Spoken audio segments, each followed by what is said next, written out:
And people, as I said, are going to have an opinion of you anyway. So you may as well value your opinion of yourself than other people's opinion of you. And don't be afraid to have your opinion and stand behind it. People will disagree with you, and that's okay. You don't need to be right for them, you just need to be right for you. Hi there and welcome to the Freedom Project blog with me, Sue Parker. I am so thrilled to have you here. I'm a career mum and I turned unleashed potential and a hell of a lot of self-doubt into a successful side hustle. And now I'm sharing everything I learned on that journey with you and documenting the next phases of creating a life with more freedom and a business that I love. And I hope that you too can have a breakthrough so you can create more freedom in your life and you can build an authentic business, side hustle or freelancing career that works for your life too. I want to share lots of empowerment, mindset work, personal development and strategies to becoming an entrepreneur, a freelancer, a business owner, so that you can enjoy a lot more freedom as well. So join me on this journey, and if you want to go for a deep dive, you can head over to my blog. It's sueparker.io.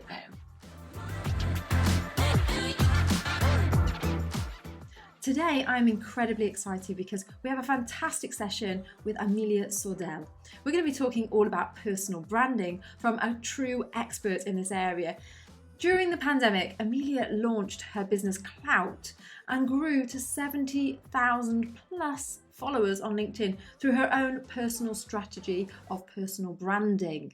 And this is what we're going to talk about today, is how do you build credibility and your personal brand, the importance of it, why it matters. Now, I hope that you take lots of notes and take some of these strategies so that you can improve your career prospects, your business prospects, or your personal meaningful pursuits that you're doing so that you can build that credibility in your own personal brand. So grab your notebook, grab a cup of tea and take a listen to Amelia. Welcome, Amelia Sordell. Thank you so much for joining us here. There are going to be so many people who are looking to build their professional personal brand, people who have decided they want to start side hustles, who need to build their personal brand and credibility, but also people who've got businesses who will really value what you have to share today. So thank you so much for taking the time to join us. Thank you so much for having me. I'm excited to be here. Now, I know that you have built an incredibly successful business. During the pandemic, you have grown it to this enormous following and an incredibly successful business. But there's probably been bumps along the way, and your career journey is probably not as straightforward as outwardly it seems. So it'd be really good to put some context around where you're at now, but also the journey that you went through in your career history to set that scene. Yeah, I'm blushing a little bit.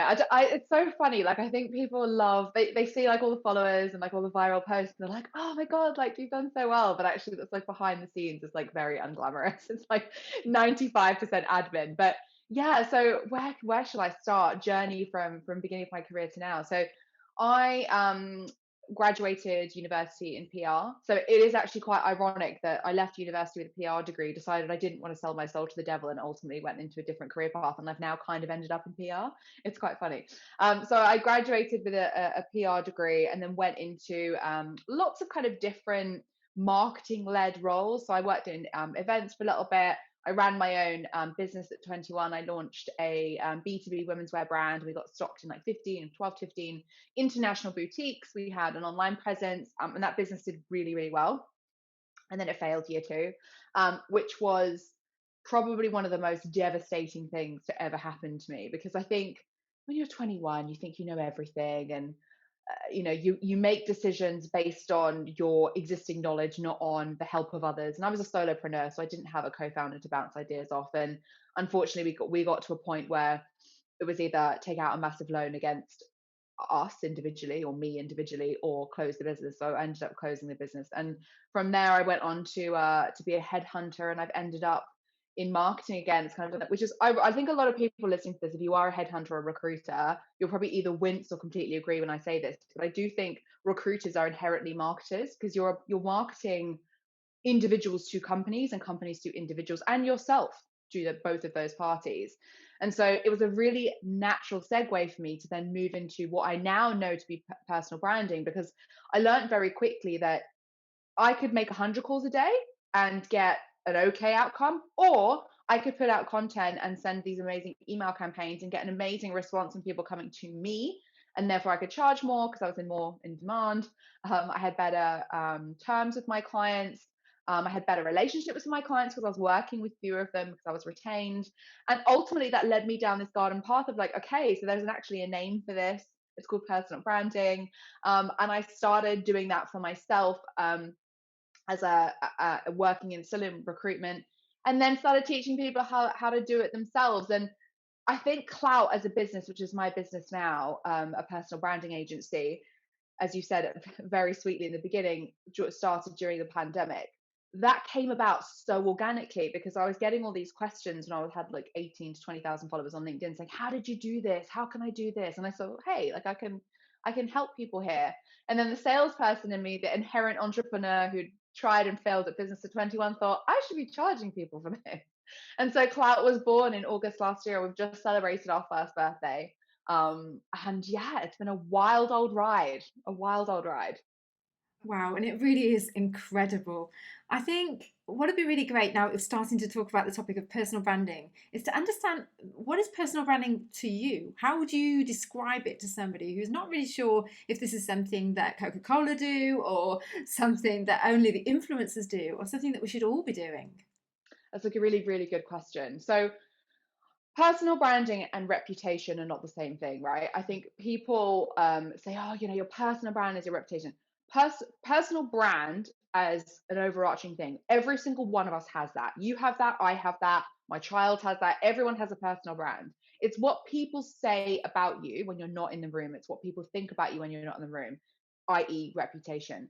The whole concept of personally branding yourself is the strategy you take in which to build that reputation. So you can proactively influence your personal brand or not. People are going to have one of you anyway. But those of us who have kind of gone, hey, I want to be known for this, this, and this. I want to generate inbound leads for this business. I want to be known as the expert in my space.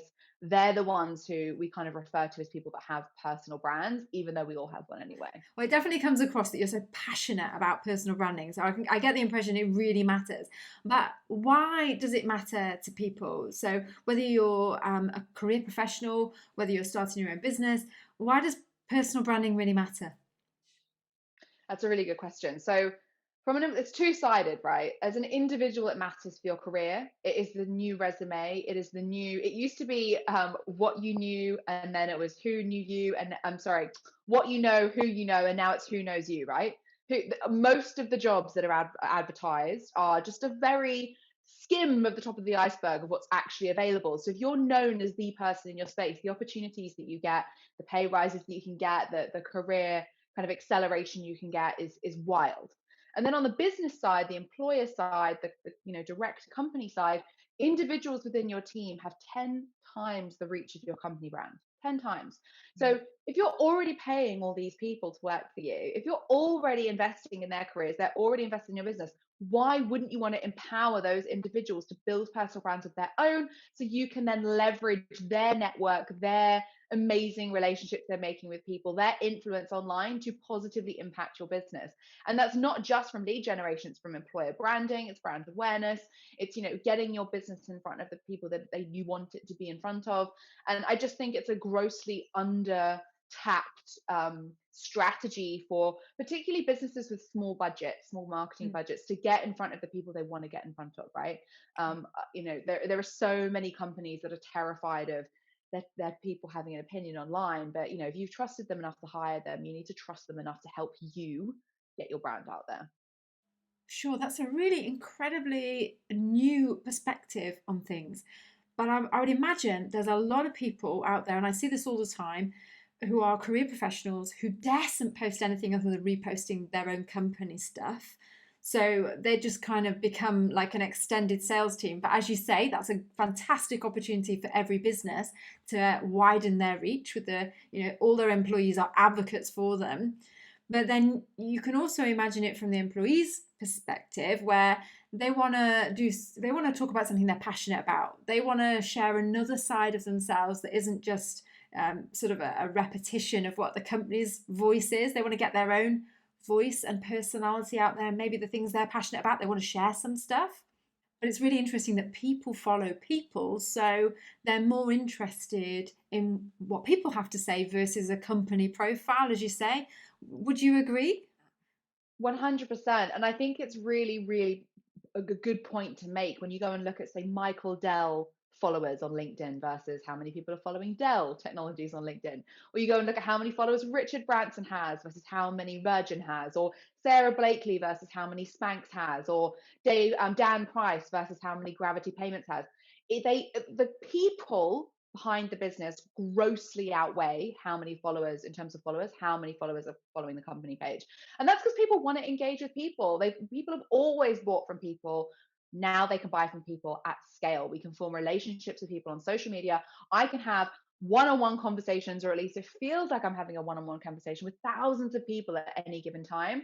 And I think that is just a really, really important part of marketing for the future. Marketing for the now is all about community building and influencing people from within those communities. It's why influencer marketing exists. It's why reality TV exists, because people inherently want to find out what people are doing and understand them and feel understood, feel connected. It's really, really hard to do that with a logo. And the businesses that have done this really, really well are the ones that are human, who are putting personal branding at the forefront of their strategies. Look at Nike.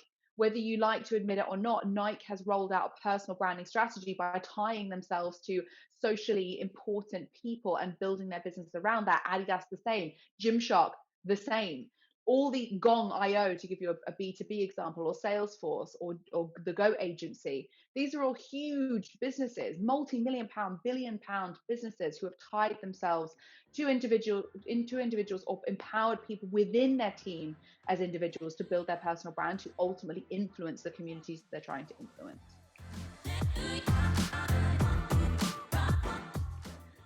What would be really good is to understand what is the most frustrating thing that you see people get wrong or do badly when it comes to personal branding or posting out there online and trying to build that credibility. There's got to be something that you look at, and immediately when you start to work with a client or you look at somebody's profile, you can spot something that they're doing completely wrong and they need to work on. So what is it?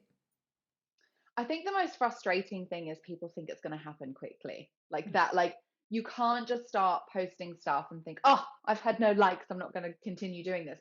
Of course, you've had no likes. You've only been talking for 2 minutes. Like that's how it works. You can't just put stuff out there and expect everyone's automatically going to love you. I've been doing this for 2 years and I'm now at 60,000 followers. Like it takes time. However, time that you spend putting into your personal brand and the effort you spend into putting into your personal brand will ultimately pay a ridiculously high ROI. From a business perspective, I'm a 100% inbound business, all off the back of my personal brand and personal brands within my business. We only recently just had a website, which is hugely frustrating because we get all of our business through the personal brands. And we're only just starting to consider other kind of traditional marketing channels like PPC and SEO because we haven't needed to. And we still don't need to, but we want to amplify our brand. We want to get bigger. We want to grow. So we're trying to explore those other options. So most frustrating thing is thinking that it's going to happen very quickly. Typically, if someone's doing it well, if they are, really being themselves and adding the value that only they can add in the way in which they can add it, you'll start to see tangible results. Like you'll get likes and comments and engagement and followers and all those things really quickly. Our clients get a massive uplift in the first 30 days of working with us. But the real tangible stuff, the ROI, the applications, the inbound leads, etc., is like 3 to 6 months. So if you can just dedicate the next 12 months to doing this and doing this well, you will get results. And a really good example of this is a client that actually I posted about yesterday. He was our first ever client. He took a massive risk in working with me. I had no proven track record of building personal brands outside of giving workshops in my previous employer and building my own personal brand. So it was a big risk for him to spend this money with me. And we're 12 months on. He's got 33,000 followers on LinkedIn. He's a 100% inbound business. He's done £250,000 in inbound revenue. He hasn't done a single piece of outreach. And his ROI has been 1,900%. So if you can do that for yourself, without having to pay an agency like me, which is entirely possible, I did it, then you're on to an absolute winner. And probably some few practical tips I think is probably worthwhile Mm. mentioning while we're on this topic. So first and foremost, if you're someone who wants to do this and you're listening to this and you're thinking, yes, but Amelia, where do I start? Number one, start commenting on people's posts, right? Commenting, people grossly underestimate the power of being social on social media. It will get you everywhere. So one of the things that we say to people is go and find some key influencers within your customer's space, not your space. If you're an accountant, don't go and follow other accountants. Go and find people that are influential to your customer. Like, who is your customer following? If you're, for example, a B2B service-based business, are your ideal customers CEOs? Okay, so they might be following leadership influencers or business influencers, people like that. So go and check those people out and start following them. But then bookmark their activity page. So LinkedIn specifically, but you can do this for other channels as well, but just bookmarking their profile page. Bookmark their activity page onto your Chrome or your Safari or whatever you use as an internet provider. And then every single day you just go into their activity feed and you like and give an insightful comment on their newest post. Don't just say, this is great and run. That's not adding any value. Think about how you can add to the discussion. Maybe you want to ask a follow-up question, or you have a different point of view, or maybe you agree with what the person said, but you would like to add something else. Those kind of comments do really well. So that's step number one, is leave comments on other people's stuff. Step number two would be repurposing those comments as your own post. So as you start to get involved in the discussion and as you start to leave comments on other people's posts, people will start to engage with your comments and want to have a discussion with you. So if a comment has got lots of likes or lots of replies, you can say, hey, people liked what I said here, or they were interested in what I said. So you can copy and paste that comment into a post of your own and add a bit of context. So now we start building the foundations of confidence, but also content ideas, which I think is a huge blocker for people. Both those things is confidence and coming up with ideas. And the third thing is, you have to consume content to create it. So you will not get inspired by sitting in front of your laptop thinking, I'm going to write a post today. What am I going to write? You need to go out and read, listen, absorb, watch, go and see what other people are saying, get involved in their conversations, read Medium, go on Quora, look at Reddit, go on Twitter, like whatever it is that you need to. I get a lot of inspiration from podcasts because I'm just an audio learner. That's how I absorb information, and video too. So I get really inspired by listening to podcasts, and I dictate all the ideas or all the thoughts or all the feelings that I've had as a result of listening to those things into the notes section of my phone. And the reason I do that is, number one, it's documenting all my ideas so I can then mull around, marinate on it a little bit, and I can turn that into posts in the future. But number two, it means that I'm getting it out of my head as soon as I have the idea, so it's not a waste. By the way, every single thought you have is not a content idea. Everything is content. And the third thing is, because I'm dictating it into my phone, it writes it how I've spoken it. Now, you were going back to what you were saying to your point a minute ago about what is frustrating. People have a weird kind of blocker when they come to writing content, where they have to feel like they're very formal and it all has to be, dear Mrs. Queen, here's my thank you letter. Like, people don't want to read content like that. It's so boring, it's so uninteresting, and honestly, like, the first line of reading stuff like that makes people fall asleep, which is why so much content on LinkedIn doesn't do well, because people write in such a formal kind of marketing approved way. So dictating your thoughts and your ideas into your phone writes how you speak, right? Writes how you speak, because that's how people read it. When someone reads your content, they read it as if you were saying it to them. So I'm going to get killed for saying this, but don't be afraid of bad grammar. Don't be afraid of punchy sentences with, a couple of dots on the end. Don't be afraid of splitting sentences up and just to make your point. Don't be afraid of capital letters. Like, this is how we speak. I don't speak in, proper grammar. I don't speak with, all these amazing, yes, beautifully written ways that you would write a novel or a thank you letter to your nan. I don't speak like that. So why would you write content like that? In fact, I think 90% of my posts are written a bit like a project update email that I would write at work, very professional tone. And yeah, like you say, I do the spell check and grammar check on it most of the time. So that's something we just got to get more comfortable with, I suppose, speaking, language versus, but not text language or anything like that. Do I think there's a lot of people listening who are going to be thinking, I really want to put stuff out there. I know I need to put stuff out there to build my own personal brand, but I don't know what to do. I open the book and it's a blank screen, and I just get embroiled in reading everybody else's post because, it's easy to be a content consumer, but also it all looks so great. what can I contribute that will add to the discussion? I don't bring anything to the table. These people are really well researched. A lot of posts, there's a lot of thought gone into a LinkedIn post and a lot of research and knowledge. So how do you sort of overcome that imposter syndrome that says, I'm not good enough to contribute anything to this discussion? What do I post? How do I start putting myself out there? What would you say to those people? Well, if to go to your point earlier and what you were just saying a minute ago about seeing other people doing it and wondering who am I to be that person, don't see people who are already doing it as like a reason not to do it. See them as proof that it can be done, right?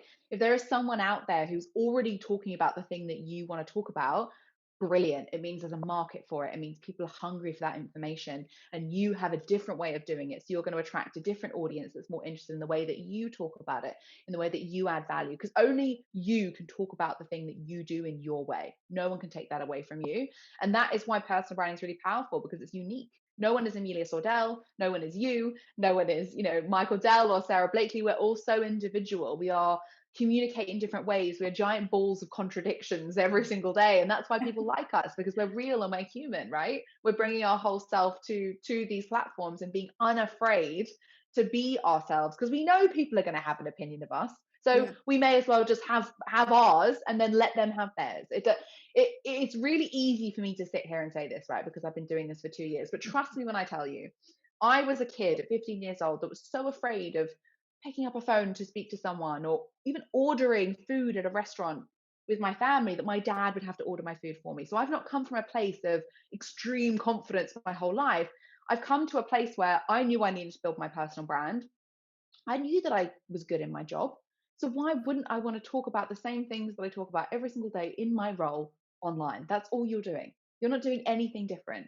And people, as I said, are going to have an opinion of you anyway. So you may as well value your opinion of yourself than other people's opinion of you. And don't be afraid to have your opinion and stand behind it. People will disagree with you, and that's okay. You don't need to be right for them. You just need to be right for you.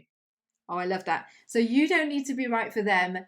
You just need to be right for you. Yeah, I like that. That's really about aligning with your own values and feeling confident and centered in yourself and what you're putting out there. So I guess a lot of people are probably listening and thinking, yeah, I'm ready. I'm definitely gonna do this. I know I've got to do this to build my personal brand. But what if you're struggling to think, what can I put out there? What should I post? Yeah, so we find there's like a direct correlation between successful posts, which we hate, by the way, focusing on individual post performance Sure. because it doesn't build a proper picture. You need Yeah. to look at it over the course of, 3 to 6 months or 12 months or True. 14, like whatever it needs to be. Yeah. But the posts that we see that do the best do one of three things. They either inspire, inform, or enrage. Those are the three types of content that does well because it lands. You're triggering something in people, Yeah. whether it's wow, this is really this is great information. I never knew this. Thank you so much for sharing this free, valuable insight. Or, oh my God, yeah, I really feel strongly about this too. Like, yes, thank you for bringing this to my attention and championing this cause in Rage.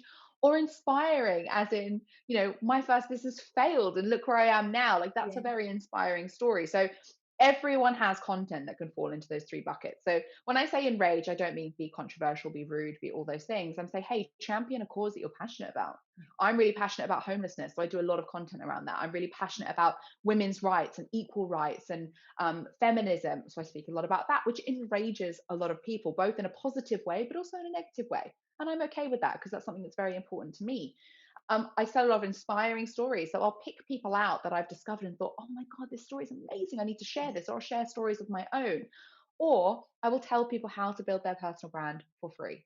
We charge a lot of money for our clients. Our clients pay us a ton of money to do exactly what we're telling people to do for free. But why this is so powerful as a strategy, why you should give everything that you know away for free, is because it builds an authority around you. It makes people realize and get to know you as the best person in your space. So we don't do things like lead magnets. We don't ask for people's email addresses. We don't do these webinars where you have to submit your data before we'll give you any information. We give it all away for free, every single penny. And it's honestly, it's the best strategy that anyone can take, both for building their personal brand, but also for business too.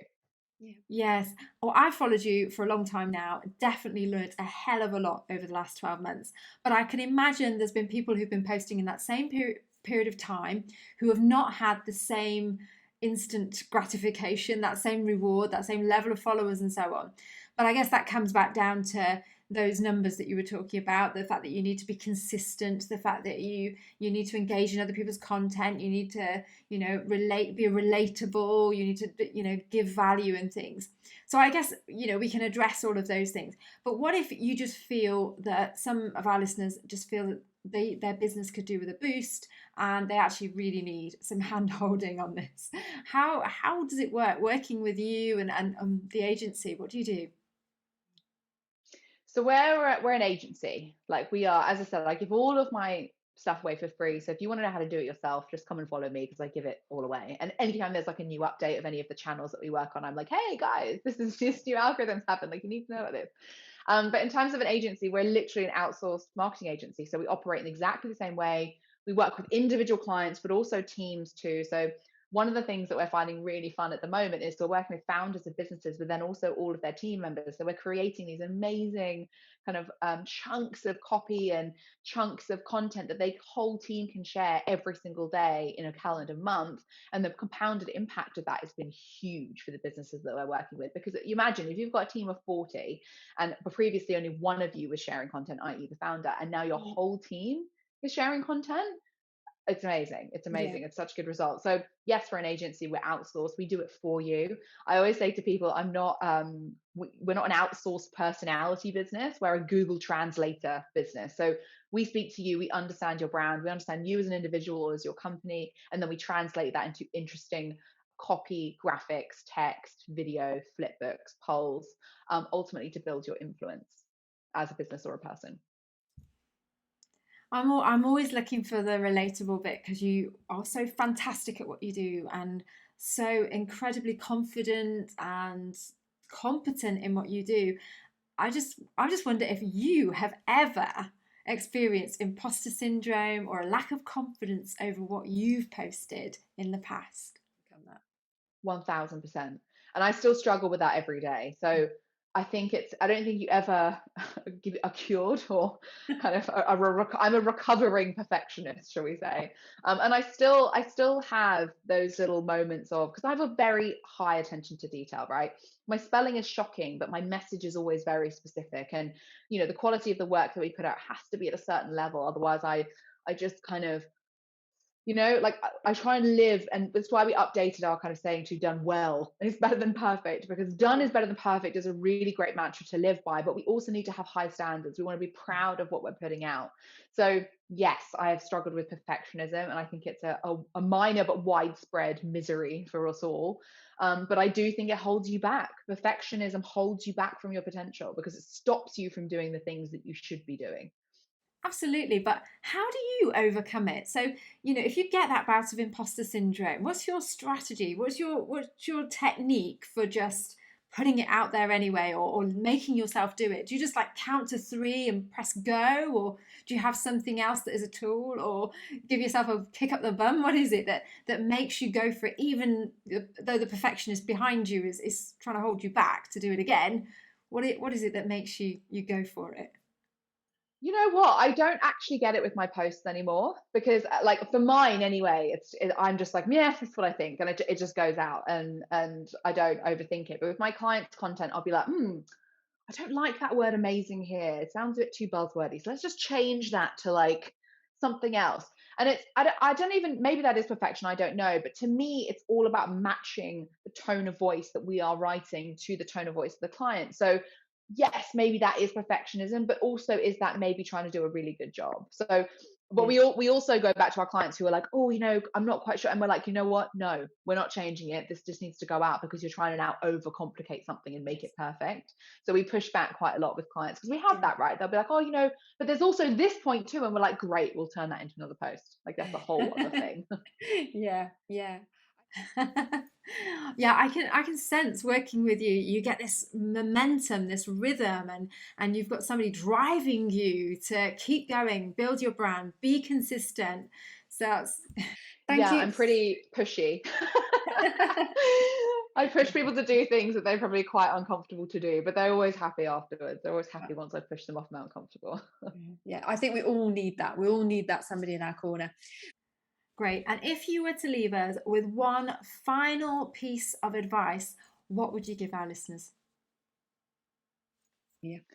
It's going to be really short and sweet, and it's going to it's not a silver bullet for everyone, but done well is always better than perfect. I would much rather you posted B grade content every single day than A grade content once a week, because the compounding impact of you sharing every single day and engaging every single day is what's going to get you there. So don't be afraid to hit that post button. If you don't think it's perfect, it's probably because it's not, because it's never going to be. You don't need to be remarkable to be valuable. You don't need to post anything intelligent to be valuable. Don't overthink it. Done well is always, always better than perfect. So thank you so much for joining us, Amelia. It's been an absolute blast talking to you. I've learned a lot. I know our listeners are definitely going to have a real boost. And like you said, it's all fantastic information to help them start to build their personal brand and just get going with it. So it'd be really great for our listeners to understand how they can connect with you, how they can learn more about Klowt, and learn more about you. Thank you so much for having me. So I think I'm the only Amelia Sordell in the world, because all my handles are all Amelia Sordell. There's no 1, 2, 3, 4, 5 at the end. So you can find me on TikTok, Instagram, Twitter, and LinkedIn at Amelia Sordell. And my DMs are always open. So if you ever have any questions about personal branding or our mutual love of tequila, please feel free to drop me a DM. Thank you so much, Amelia. I had loads of fun talking to you today, and hopefully we'll catch up again soon. Bye. Thank you.